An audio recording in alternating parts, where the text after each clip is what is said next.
Bueno, ahora sí. ¿Dónde nos quedamos la vez pasada?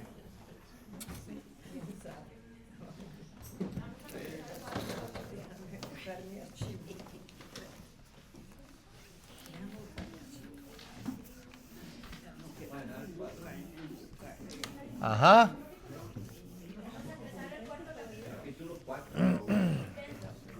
Ok. ¿Y qué recuerdan del capítulo anterior?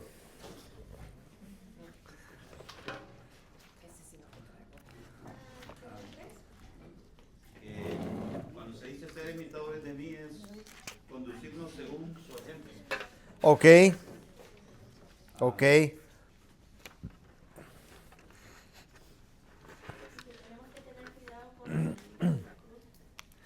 Ajá. Recuerden que este es un punto importante porque desde el principio de la iglesia ha habido personas en la iglesia que corrompen el evangelio. Es algo que no es nuevo, sigue sucediendo hasta el día de hoy y Pablo advierte, aún desde el primer siglo, hay que tener cuidado. No porque alguien dice que es de la iglesia, no porque alguien estudió en un colegio bíblico, en un seminario, lo que sea, no por ser alguien un predicador, un evangelista, un misionero, no por eso quiere decir que automáticamente son ortodoxos. Ortodoxos no como en la denominación, la iglesia ortodoxa, me refiero ortodoxos a que tienen doctrina sana, ¿verdad? Entonces hay que tener cuidado con eso. Algo más que recuerden de la semana pasada.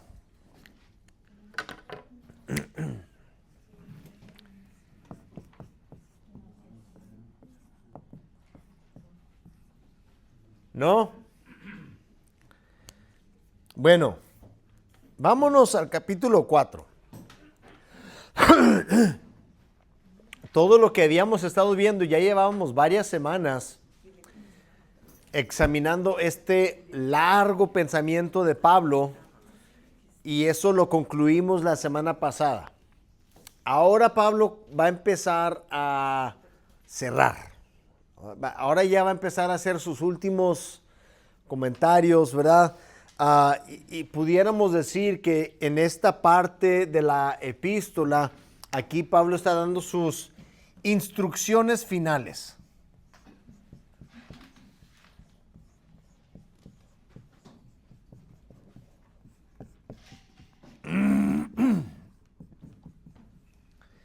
Ok, vamos a leer los versículos del 1 al 7.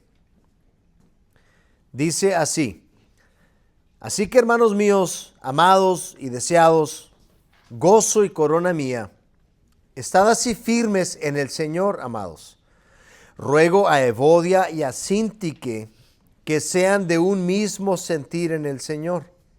Asimismo te ruego también a ti, compañero fiel, que ayudes a estas que combatieron juntamente conmigo en el Evangelio, con Clemente también, y los demás colaboradores míos, cuyos nombres están en el libro de la vida. Regocijaos en el Señor siempre. Otra vez digo, regocijaos. Vuestra gentileza sea conocida de todos los hombres. El Señor está cerca. Por nada estéis afanosos, sino sean conocidas vuestras peticiones delante de Dios en toda oración y ruego, con acción de gracias. Y la paz de Dios, que sobrepasa todo entendimiento, guardará vuestros corazones y vuestros pensamientos en Cristo Jesús. No creo que cubramos todo eso hoy, pero de lo que acabamos de leer, ¿qué detalles sobresalen? A mí me llama mucho la atención cuando menciona a estas personas, pero que dice cuyos nombres están en el libro de la vida. ¿Y a qué se refiere? Ok. Ok. Que sus nombres están escritos en el libro de la vida.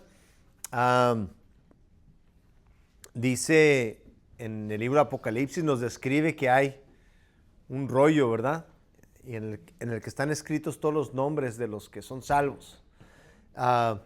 Y la idea es de que el Señor tiene la lista de los que han de ser salvos, ¿verdad?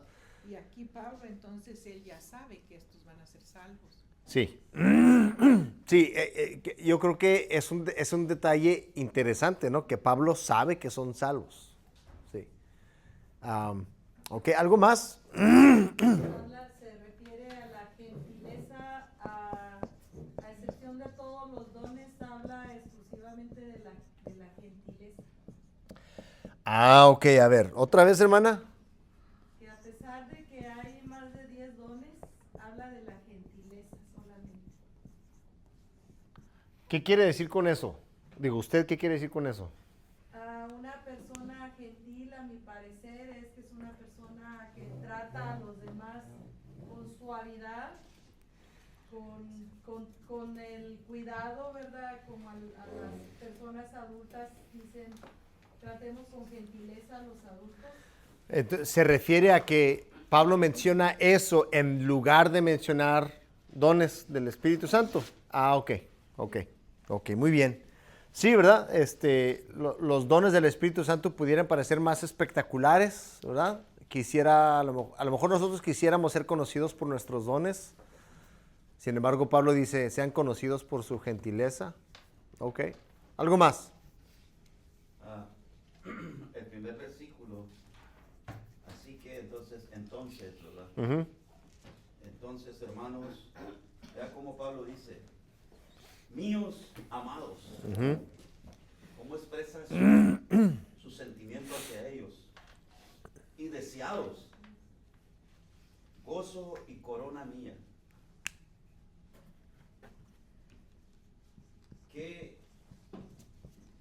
¿Por qué el predicar el Evangelio?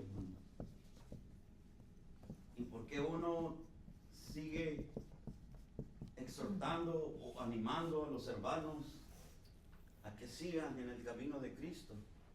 Pablo lo está diciendo ahí porque es un gozo verles en la familia del Señor. Porque el amor que siente hacia ellos, imagínense una corona, o sea, ¿cómo los compara a estos seres? Porque una corona en la cabeza de un rey es algo que da una vista muy hermosa, exalta. Eso es lo que a mí me llama de Pablo. Y después, pues, ¿cómo le pide a las dos hermanas? Uh-huh. Que sean del mismo sentir, que no haya disensión, que no haya pleito. Ajá. Pablo hasta el final les está expresando a los filipenses cómo son amados por él. Y si son amados por él, imagínense por el Señor, ¿verdad? Sí. Así que cuando usted predica el Evangelio y alguien recibe, no sé cómo se sentirán los demás, pero a mí sí me interesa que seguir asistiendo a sus hermanos, o sea, que continúen, porque para mí son algo bien preciado. Algo bien precioso que se lo arrebataste a la muerte, a la ira de Dios. O sea, yo creo que Pablo está diciendo esto de estos hermanos, cómo los amo tanto que hasta dice son corona, ustedes son los que me adornan. Uh-huh. Ok. Sí, mucho afecto para los hermanos, ¿verdad? ¿Algo más?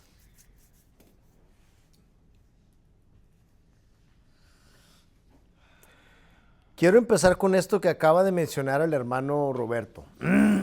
Vamos a leer, fíjense bien, nada más el versículo 1. Así que, hermanos míos, amados y deseados, gozo y corona mía, estad así firmes en el Señor, amados. Si esto lo hubiéramos escrito en un lenguaje más moderno, se oiría algo así como, hermanitos, lindos, queridos, apreciados, bonitos, preciosos, queridos. Vean, así está así como que chorreándose de miel este versículo. Nomás en ese versículo, el apóstol Pablo les da no menos de 5 expresiones de afecto. Y no es la salutación, no es la introducción de la carta, o sea, no es nada, es así en medio de la carta, él se refiere a ellos así con una, pudiéramos decir, exageración de afecto, pero no es exageración, es algo genuino. Les dice, amados, deseados, gozo mío, corona mía, y luego les vuelve a decir, amados, ¿verdad? Pablo realmente tiene un gran afecto por los hermanos, y yo creo que en parte es importante recordárselos por lo que va a tocar enseguida, ¿verdad? Y además, porque ha también hablado Pablo severamente sobre ciertas personas, ¿verdad? Dice, como en el capítulo anterior dice, guárdense de ¿quiénes?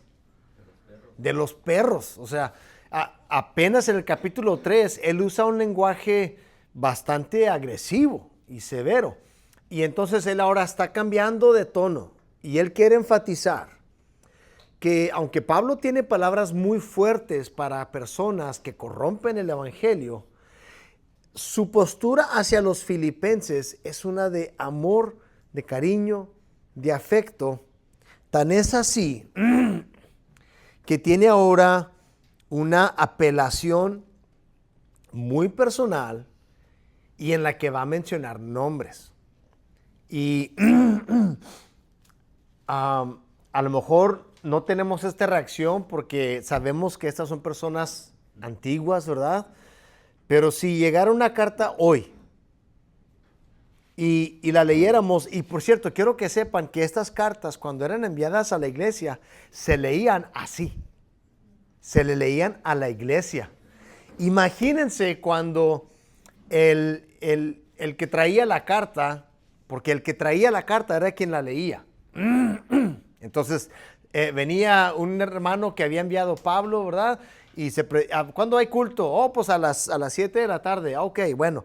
Y a las 7 de la tarde se para este hermano y dice, ahí les va, hermanos de Filipos, ¿verdad? Y él empieza a leer la carta de Pablo y luego dice, ruego a Evodia y a Síntique que sean de un mismo sentir. Todos miren a Evodia y a Síntique.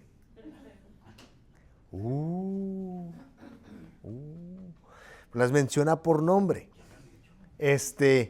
Y yo quisiera que pensáramos sobre esto. ¿Qué piensan ustedes, hermanos? De que Pablo diga en su carta, ruego a Evodia y a Síntique que sean de un mismo sentir en el Señor. Pues porque de seguro estaba como lloviznando. Como tunas.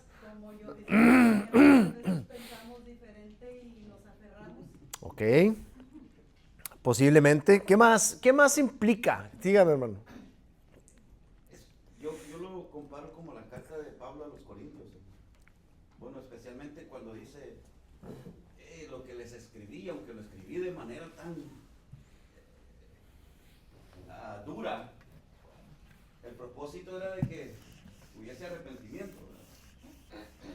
Imagínese usted escuchar su nombre y por ejemplo, el nombre y el mío, y nosotros hemos tenido como dijo la hermana, no entre nosotros. Esto para mí, hermano, me va a hacer recapacitar y meditar en por qué.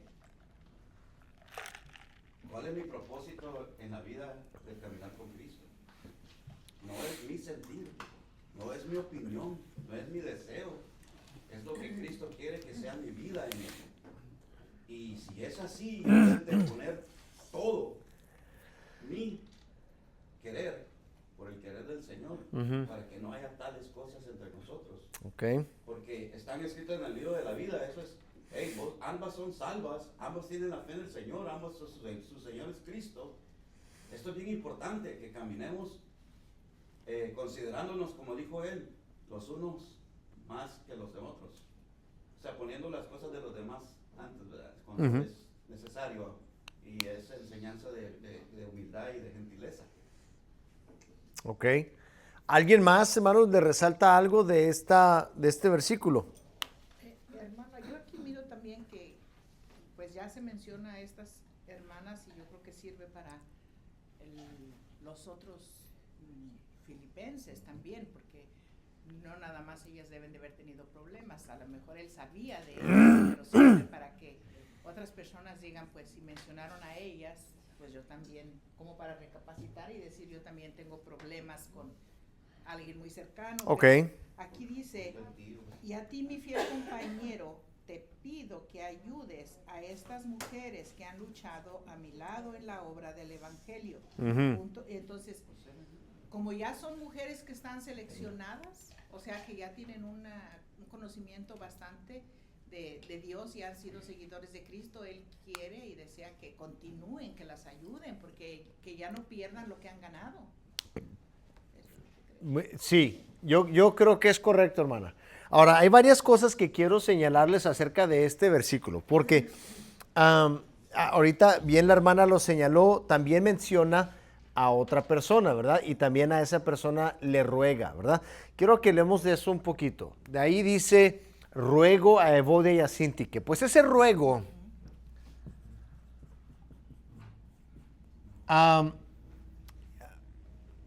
la palabra que Pablo usó ahí es una palabra griega que es parakaleo. ¿Por qué digo esto? Porque más adelante dice ruego otra vez, pero es una palabra diferente. Y quiero recalcar que esto tiene un significado muy peculiar en el Nuevo Testamento. Literalmente lo que la palabra significa es así justamente como está traducido, es un ruego, es, pudiéramos decir, es pedir fervorosamente o rogar o es implorar. Pero esta palabra tiene un rango semántico bastante amplio. En otras palabras, dependiendo del contexto en el que se usa, tiene un significado un poco diferente. Y vemos diferentes ejemplos de cómo se usa esta palabra. Y normalmente, porque quiero que entendamos una cosa, aquí está una situación peculiar donde el apóstol, que es apóstol, en la carta a Filemón, Pablo dice esto, que es bien interesante.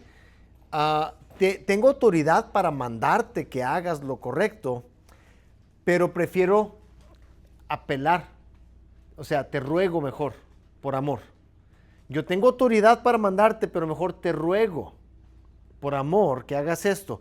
Y entonces esta palabra se usa en varias ocasiones y quiero que vean un ejemplo o varios ejemplos de cómo se usa. Vámonos, por ejemplo, a Romanos capítulo 15, versículo 30 y luego el versículo 16, versículo 17 y luego segunda de Corintios 2:8, Efesios 4:1. Y cuando Filemón 9 y 10 es donde se lo menciona a Filemón, y ahí es donde yo creo que está más claro cómo se usa este término. Pero vamos a leer, quizás no todos por cuestiones de tiempo, pero ¿qué les parece si leemos por lo menos unos 3 de estos ejemplos? Romanos 15:30. Pero os ruego, hermanos, por nuestro Señor Jesucristo y por el amor del Espíritu, que me ayudéis orando por mí a Dios. Ok. Otro. Segunda de Corintios 2:8, por lo cual os ruego que confirméis el amor para con él. Ok. Otro. Romanos 16, 17. Adelante. Les ruego, hermanos, que se cuiden de los que causan divisiones y dificultades y van en contra de lo que a ustedes se les ha enseñado. Apártense de ellos. Ok. Si leemos los demás, hermanos, lo que vamos a descubrir es un patrón de que cuando el apóstol Pablo, y no nomás él es el que más usa esta palabra, el apóstol Pedro también la usa un par de ocasiones, el escritor de Hebreos también, pero lo que ustedes van a notar es de que siempre es en el contexto de lo que pudiéramos llamar ética cristiana. En otras palabras, cuando Pablo ruega, por lo regular está rogando por un asunto que tiene que ver entre los hermanos. Pablo nunca ruega por apoyo para su ministerio, por ejemplo. Pablo nunca ruega para que envíen dinero o algo así. Nunca ruega por ayuda, ¿verdad? Nunca ruega por comprensión o nada. Siempre que él menciona esta rogativa, es en el contexto de nuestra relación entre nosotros como hermanos. Hay otra cosa. Si vemos otros ejemplos,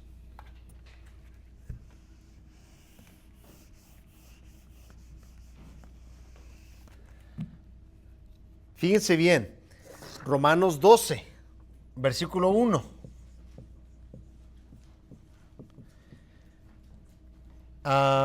Romanos 15, versículo 30. Primera de Corintios 1, 10 y segunda de Corintios 10, 1. Vámonos con esos. Vamos a encontrar otro elemento que comúnmente se encuentra cuando el apóstol ruega. Así que, hermanos, os ruego por las misericordias de Dios que presentéis vuestros cuerpos en sacrificio santo, agradable a Dios, que es vuestro culto racional. Ok. 15.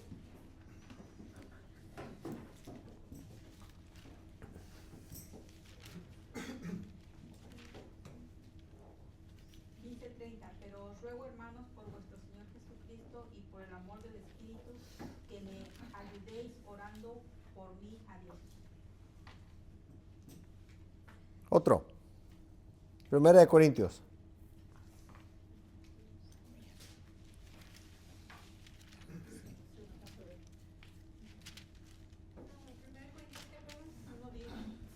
No, ese es segunda de Corintios. puso- Primera de Corintios 1:10 y segunda de Corintios 10:1. Dice, os ruego pues, hermanos, por el nombre de nuestro Señor Jesucristo, que habléis todos una misma cosa, y que no haya entre vosotros divisiones, sino que estéis perfectamente unidos en una misma mente y en un mismo parecer. Ahora segunda de Corintios. Yo mismo, Pablo, os ruego por la mansedumbre y clemencia de Cristo. Yo que está en lo presente ciertamente soy tan poca cosa entre vosotros, mas ausente soy tan atrevido para con vosotros. Ok, no sé si ustedes notaron un patrón, parte de la fórmula en su rogativa, en todos estos pasajes.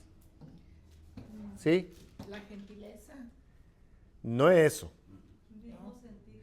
No, es los dones del Espíritu. Tampoco. Que Tampoco. Digo, sí ruega, en todos estos son ocasiones en las que él ruega. Pero notaron algo que en todos estos ejemplos Él ruega por Cristo, porque sigan a Cristo. por Cristo, Por Cristo. en el nombre. En el nombre de Cristo. Es verdad. Y con diferente, o sea, en el nombre de Cristo, en el nombre de Dios o lo que sea, pero la idea es en el nombre de Cristo, ¿verdad? Y cuando oímos en el nombre de, ¿a qué nos estamos refiriendo? ¿Qué significa cuando decimos en el nombre de? Autoridad, ¿verdad? Entonces, las rogativas que Pablo hace, no nada más Pablo, pero principalmente es él, no es como normalmente nosotros nos imaginamos a alguien rogando, ¿ok? Normalmente cuando nosotros pensamos de alguien rogando, nos imaginamos una persona de rodillas, implorando, por favor, por favor. No, cuando los escritores del Nuevo Testamento están hablando de rogar, hay una diferencia, por ejemplo, en los evangelios. En los evangelios, cuando se usa la palabra rogar, siempre es una persona que viene a Jesús y le ruega a Jesús por un milagro. Vemos esos ejemplos. Pero en las epístolas, en el resto del Nuevo Testamento, que no son los evangelios, lo que nosotros vemos en el uso de rogar, la parakaleo, no es ese mismo tipo de acción, sino que más bien tenemos, ahí les va, en las epístolas es una petición con autoridad, sin compulsión, con implicaciones espirituales y morales. Ahí les voy otra vez.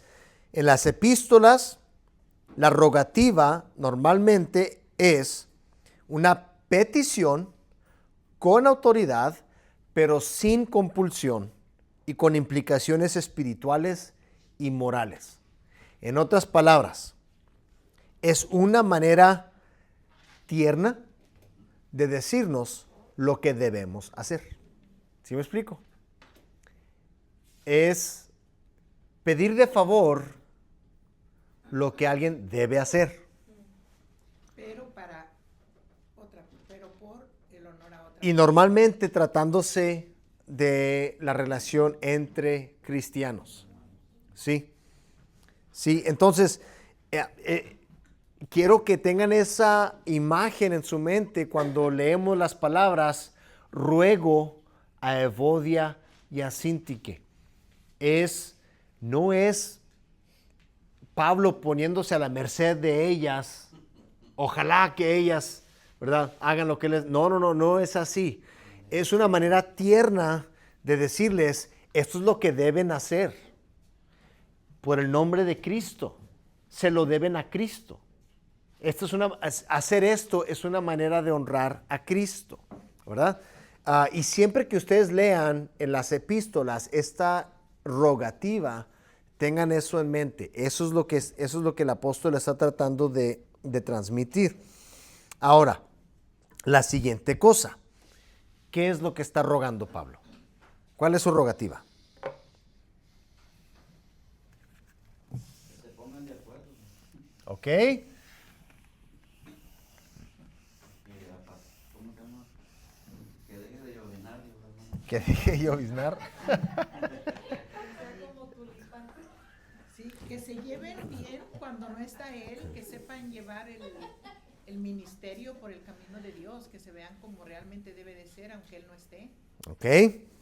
Vea, el siguiente versículo, hermano, es lo que me llama la atención, como él dice, cuando le pide al otro hermano, dice, te ruego a ti también, compañero, que ayudes a estas que combatieron juntamente conmigo. Ajá.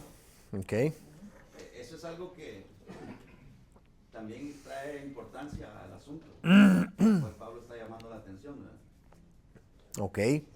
Ya habíamos tratado anteriormente esta expresión. A ver si se acuerdan cuándo tratamos con este asunto.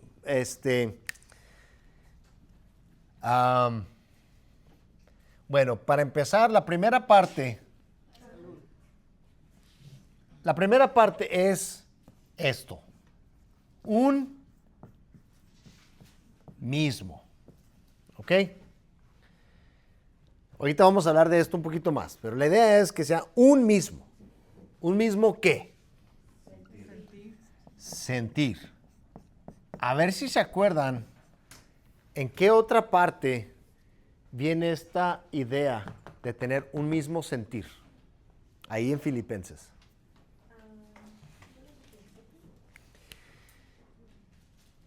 Y los que toman nota, a ver si se acuerdan qué significa esto de sentir.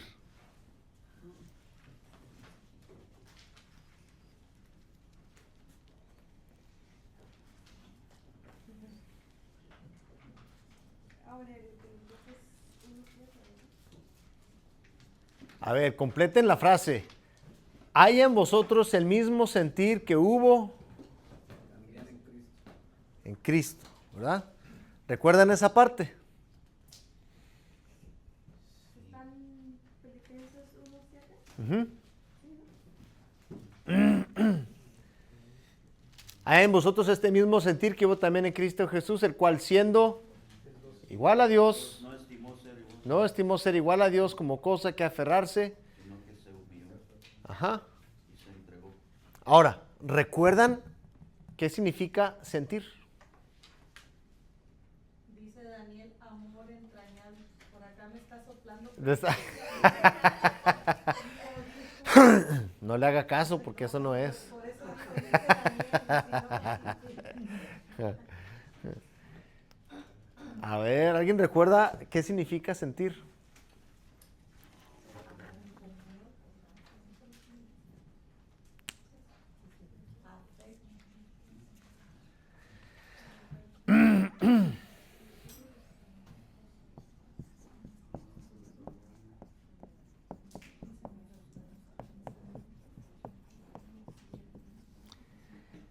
Habla de pensamiento. Habla de un plan. ¿Sí se explica eso?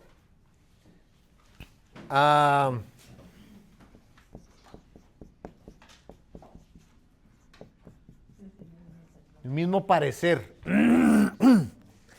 Cuando habla de sentir, no se refiere a sentimientos emotivos.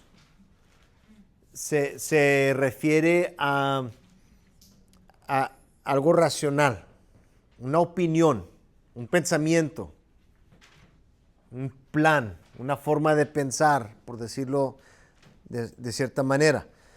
Entonces, es la idea de emplear la facultad de planificación reflexiva con énfasis en la disposición o actitud. En otras palabras, tener una actitud o pensar de una manera en particular. ¿Okay? Entonces, Pablo está diciendo a Evodia y a Síntique que tengan una misma forma de pensar. En otras palabras, Conducta cristiana, como aquí lo tengo en la punta, pero no sé. conducta cristiana. Estén firmes en el... Dice porque de lo que habíamos hablado del capítulo 1. Ok. Sí. Ese era el pensamiento al que Pablo se estaba refiriendo en el capítulo 1. La idea de tener el mismo sentir es el pensamiento que conduce a la conducta cristiana, ¿verdad? A tener el mismo pensamiento que tuvo Jesús. Y en este caso, Pablo está diciendo no que tengan el mismo pensamiento que Jesús, pero que las dos tengan un mismo pensamiento, que las dos piensen de la misma manera. Algo que es bien importante que quiero recalcar es de que Pablo aquí no está hablando de que se reconcilien. ¿Sí me explico? No está hablando de que están enojadas. Digo, puede que sí o puede que no. Pero lo que Pablo no está hablando de que se reconcilien. Pablo no está diciendo aquí que hay un problema moral o algo así. No quiere decir que hay un conflicto necesariamente entre las dos hermanas que requieran que una perdone a la otra. No está hablando de reconciliación y no está hablando de perdón. Está hablando de una unidad o teológica o táctica. ¿Por qué sabemos que se está refiriendo a eso? Porque dice que se pongan de acuerdo en el Señor. ¿Ok? O sea, tal vez, como dice usted, una está hablando de una manera del Señor y la otra de otra, pero como no están hablando de la misma manera, entonces puede haber discrepancias entre los seguidores. ¿Ok? Y deben de estar, como ellas estuvieron con él, como dice, son los que lucharon con él en la obra, entonces deben de tener la idea más, o sea, tienen que haber aprendido la misma idea, lo que es correcto de Dios, para poder enseñar lo mismo. ¿Ok? En la palabra combatieron, hermano. Si usted está hablando de una táctica, de un plan, de un mismo para ir a combatir tenemos que ir todos unidos, Ujú. en un mismo franco, en un mismo propósito. De lo contrario, nuestra lucha va a ser en vano, o vamos a perder fácilmente. Entonces, si está en esa manera, yo creo que estos que combatieron junto con nosotros, y mencionan los demás, ¿verdad? Sí. Yo, fíjense que viendo esto, que Pablo le dice que quiere que estas dos personas tengan un mismo sentir, y estas dos en particular. Pablo pudo haber dicho así generalmente, hey, todos sean de un mismo sentir, que por cierto sí lo hace en otras ocasiones. Lo dice así nomás generalmente, todos sean de un mismo sentir, pero aquí lo dice en particular de estas dos personas. Y esto tiene varias implicaciones. Una, y a algunas personas puede que esto no les guste, pero lo siento. No fue idea mía, fue idea de Pablo. Pablo aprecia a estas mujeres, ¿por qué? Que han estado con él. Han estado activas en el ministerio.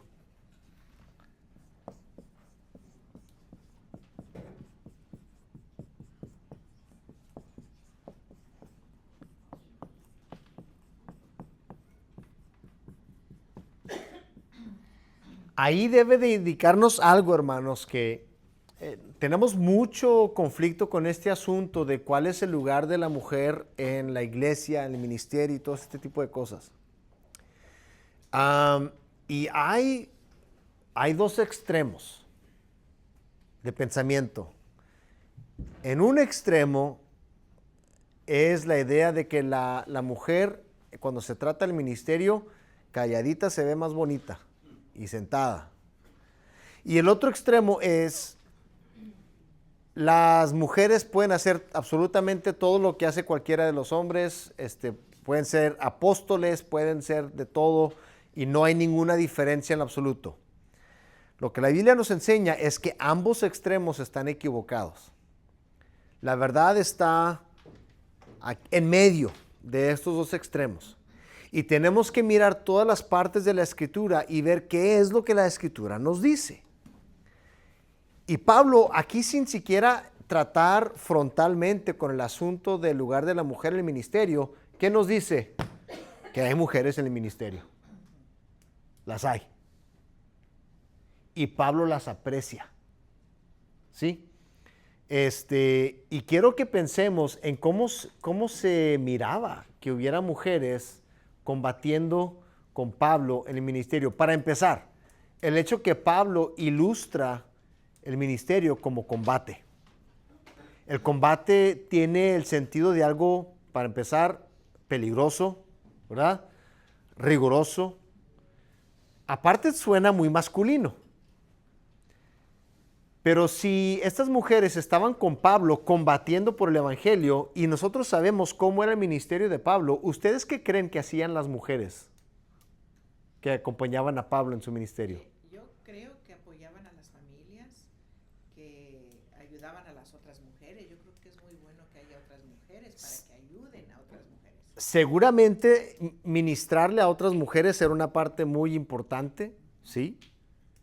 ¿Y en qué ambiente? Pablo predicaba en lugares muy públicos, ¿verdad? A veces predicaba en casas, a veces en lugares públicos, y ahí estaban las mujeres junto con él, haciendo exactamente qué no sabemos, Pablo no nos dice, pero nomás quiero que visualicemos cómo era el ministerio de Pablo, y si había mujeres acompañándole en su ministerio, mujeres en plural, cómo habría sido su papel en ese ministerio. Esa es una de las implicaciones. Y sabemos que estaban activas en el ministerio, una, porque son contadas con Clemente, ¿verdad? Y dos, son incluidas con los demás colaboradores de Pablo, cuyos nombres están escritos en el libro de la vida. Otra cosa. Bueno, esa es una, ¿verdad? La otra cosa, algo que nosotros tenemos que poner mucha atención hoy en día.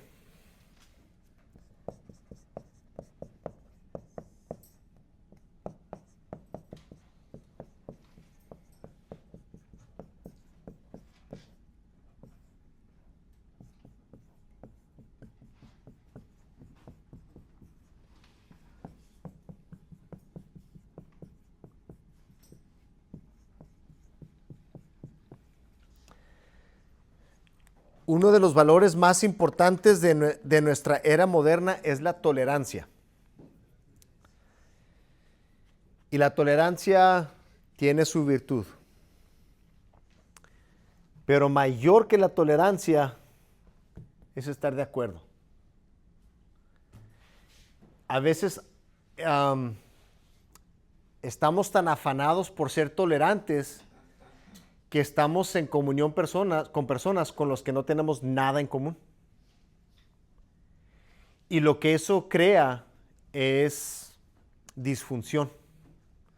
Porque por respetar las diferencias los unos del otro, nadie promueve nada importante. Yo conocí a un pastor hace años que me contaba, porque era el pastor de una de las iglesias más grandes en Amarillo.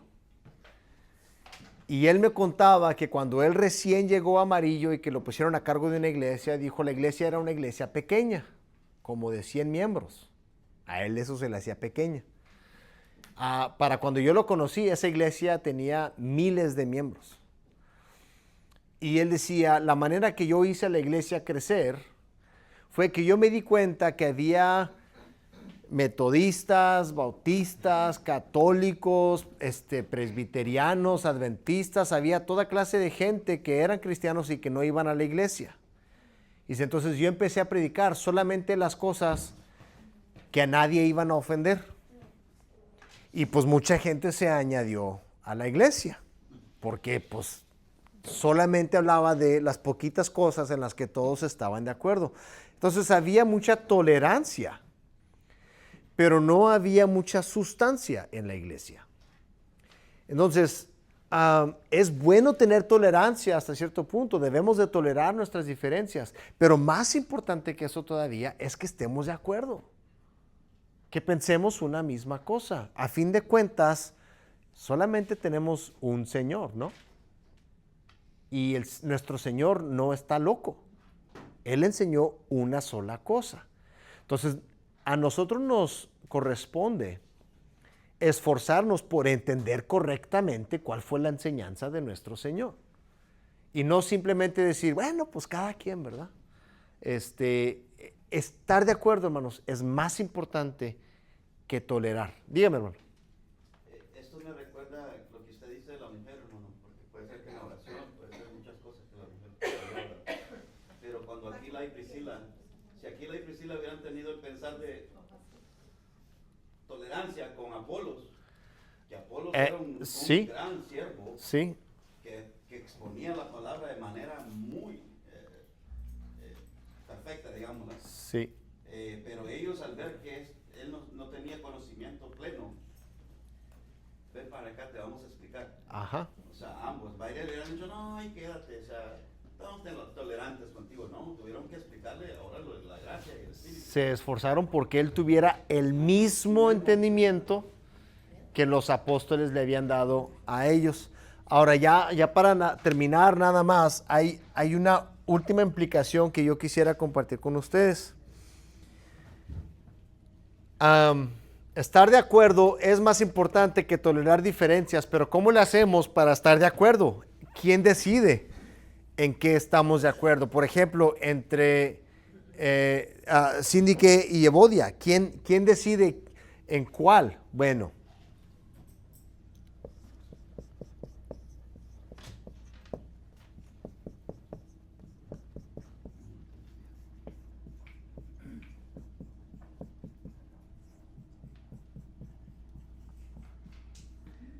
Jesús es el norte cierto. Esto suena como así muy, una frase así muy bonita. No es simplemente una frase bonita. La pregunta es, si no estamos de acuerdo en algo, y Pablo dice, hey, pónganse de acuerdo, piensen y hablen una misma cosa. Nosotros tenemos que preguntarnos, ¿qué es lo que enseña nuestro Señor? Según el testimonio de sus apóstoles, ¿verdad? Para eso tenemos las Escrituras, ¿verdad? ¿Qué es lo que enseña nuestro Señor según el testimonio de sus apóstoles. Otra cosa, bueno, ¿qué es lo que desea nuestro Señor según la gran comisión? Ese debe ser nuestro enfoque, ¿verdad? O ¿qué desea el Señor según la dirección de su Espíritu Santo que Él envió para ayudarnos? ¿Qué es lo que nos está diciendo el Espíritu Santo?